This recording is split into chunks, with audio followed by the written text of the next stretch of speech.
Welcome, folks. Barb Gaskell from the Mother Angelica Museum here with Dave Vacheresse. Good to have you, Dave. Thanks, Barb. Appreciate the opportunity. Dave is the director of Annunciation Radio. He's got many years of experience at EWTN, and he knew Mother Angelica personally and has some great stories. In fact, Dave has a book called Faith Over Fear, Lessons from My Life with Mother Angelica. You should pick up a copy at your local Catholic bookstore, or Amazon, or wherever books are sold. There's some wonderful stories in there. It's a great read. And we were talking before we came on the air about Mother Angelica and her boldness and how she would do things that many people wouldn't even consider doing. And Dave was telling me about a very, very large check that she tore up. So Yeah. I'm very anxious to hear this story. So this goes back. EWTN shortwave radio launched in December of 1992.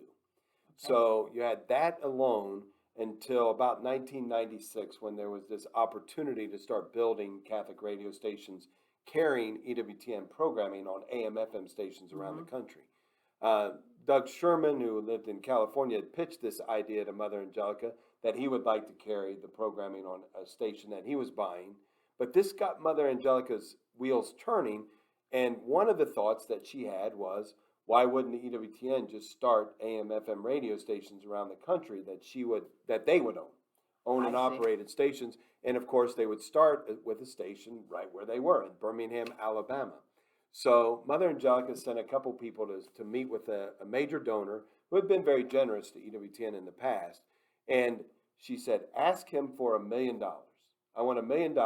Tell him I want to buy a station in Birmingham, Alabama, an FM station, so I can start broadcasting EWTN radio on it, and then we'll continue to add stations from that point. So these two individuals go and they meet with this particular large donor, and they come back to Mother Angelica, and she greets them, and they give her the check that this man had given to them to give to her, $100,000. So Mother Angelica said, I told you to ask him for $1 million. And they said, we did ask him for $1 million, but he only gave us $100,000. So Mother Angelica took the check and ripped it up. She said, I needed $1 million. I didn't need $100,000.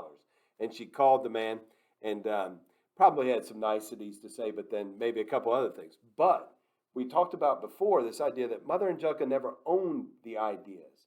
She did the thing that she felt like the Lord was pushing her to do, or at least asking her to try, but she was never unwilling to back away from that if she thought that that direction was not ultimately where she was supposed to go.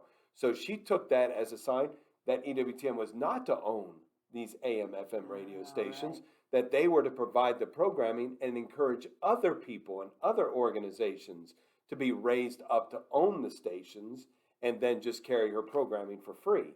So that's exactly how the model grew. I think at a much more rapid pace than EWTN could have ever done it on its own. Oh, sure. But I do believe that God gave her this thought that she should pursue this first, even though ultimately that was not the direction it was to go, maybe so that she wouldn't question it later on. It was clearly shown that that's not the way the Lord wanted this particular model to grow, and he blessed the growth of Catholic radio in a completely different model.